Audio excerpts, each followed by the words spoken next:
अस्सलाम वालेकुम, मैं आकाशा खान और आप देख रहे हैं हमारे YouTube channel it's about law. आज की इस वीडियो में हमने डिस्कस करना है लॉ एडमिशन टेस्ट, यानी कि लैट की हमें किस तरह तैयारी करनी चाहिए या किस वे में या किस डायरेक्शन में जो है हमें लॉ एडमिशन टेस्ट जो है प्रिपेयर करना चाहिए कि जो है हम मैक्सिमम मार्क्स सिक्योर कर सकें या जो है पासिंग मार्क्स इजीली सिक्योर कर सकें। तो देखिए इसमें क्या होता है कि जैसे कि आप सब जानते हैं कि लॉ एडमिशन टेस्ट जो है वो 100 मार्क्स का होता है। इसमें मेजर पोर्शन जो होता है वो होता है ऑब्जेक्टिव का, और जो माइनर होता है वो होता है सब्जेक्टिव का। यानी कि 75% जो होता है वो ऑब्जेक्टिव होता है और 25% जो होता है वो सब्जेक्टिव होता है। तो इसे हम दो पोर्शन में डिवाइड करते हैं, सब्जेक्टिव और ऑब्जेक्टिव में। फर्दर अगर हम बात करें ऑब्जेक्टिव की, तो ऑब्जेक्टिव को फर्दर डिवाइड किया जाता है 6 पोर्शंस में, जैसे कि इंग्लिश हो गई, उर्दू हो गई, इस्लामियत हो गई, पाक स्टडी हो गई, जनरल नॉलेज हो गई और मैथमेटिक्स की हो गई। जैसे कि हमने जो सब्जेक्ट वाइज जो डिटेल बताई गई है कि तैयारी कैसे करनी है, वो हमने वीडियो एक यानी कि लास्ट वीडियोस में बताई गई है, जिसका लिंक जो है डिस्क्रिप्शन में दिया गया, वहाँ से देख लीजिएगा। ये वीडियो बनाने का जो मेन मकसद है वो ये है कि जो हम तैयारी कर रहे हैं, यानी कि एमसीक्यूज प्रिपेयर कैसे करना है। अगर हम पढ़ रहे हैं तो एमसीक्यूज को कैसे पढ़ना है कि हमें याद रहे।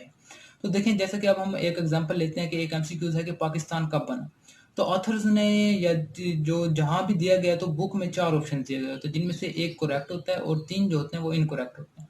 तो अब हम जब प्रिपेयर कर रहे होते हैं तो क्या करते हैं कि चारों ऑप्शंस को रीड करते हैं, जिसकी वजह से जब हम रीड करते हैं चारों ऑप्शंस, तो जब एग्जामिनेशन हॉल में जाते हैं तो हम जब वही ऑप्शन आया हुआ होता है कि पाकिस्तान कब बना, अब हम उसके 4 ऑप्शन रीड करते हैं तो हमें पता होता है कि यार मैंने जो है ए ऑप्शन भी पढ़ा था, बी भी पढ़ा था, सी भी पढ़ा था, डी भी पढ़ा था, तो कंफ्यूज हो जाता है।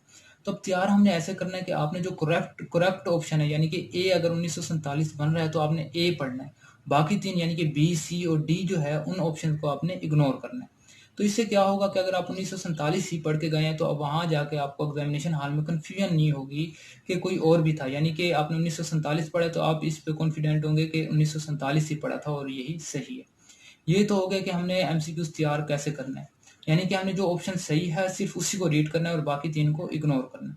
तो अब हम बात करते हैं पर्सनल स्टेटमेंट और ऐसे की। जैसे कि हम ऐसे की बात करें, जैसे कि आप जानते हैं कि 15 मार्क्स का ऐसे होता है। तो इसमें जो 80% जो चांसेस होते हैं वो होते हैं यानी कि करंट अफेयर्स के, जैसे कि डेमोक्रेसी हो गई, जुडिशरी हो गई।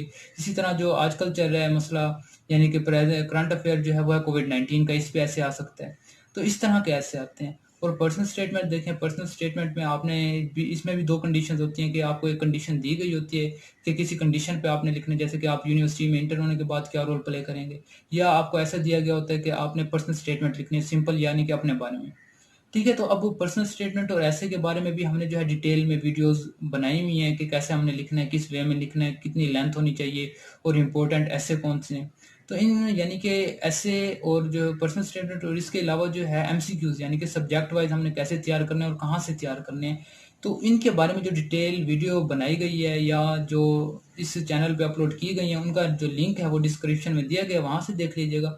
और फर्दर अगर आपको लॉ से related LLB 5 years programme, 3 years programme, law admission test, GATE, LAT, law graduate test से related, LLB 5 years, 3 years programme से रिलेटेड या लॉ से रिलेटेड किसी किस्म की भी कोई कन्फ्यूजन है या कोई क्वेश्चन है, तो कमेंट बॉक्स में कमेंट करें या हमारे ऑफिशियल पेज काशा खान पे टैक्स करें, इंशाल्लाह आपको रिस्पॉन्स किया जाएगा।